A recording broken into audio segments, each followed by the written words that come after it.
కే ప్రవీణ్ కుమార్ నా హస్బెండ్. మాకు 15 years back marriage అయ్యింది. మేము ఆఫీస్ రన్ చేస్తాం అన్నమాట, బిజినెస్ లైసెన్స్ ఇస్తాము.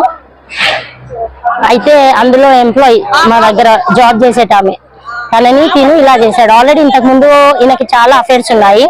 అమ్మాయి ఆల్రెడీ ఒప్పుకుంది ఆడియో రికార్డింగ్ లో. వెళ్ళిపోతా అని చెప్పేసి మళ్ళీ అమ్మాయి వచ్చింది. ఇది 3వ సారి వెళ్ళిపోయి రావడం.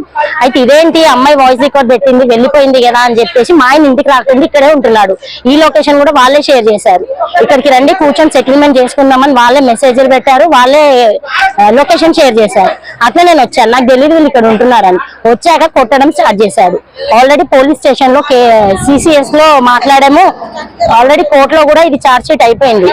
ఈయన అరెస్ట్మెంట్ చేశారు 4 times మా ఇంటికి వచ్చి, నన్ను నైట్ పూట వచ్చి కేసు విత్డ్రా చేసుకో, లేదంటే ఆ అమ్మాయి ఆప్షన్ ఇస్తుంది వారం ఇటు వారం అటు ఉందాం అనేసి అని చెప్పారు.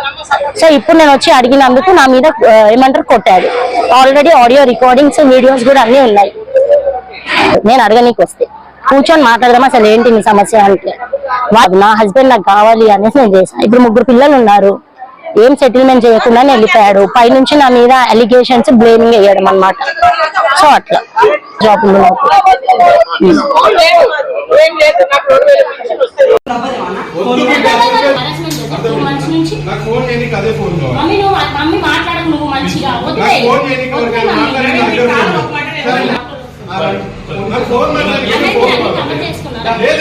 ఫోన్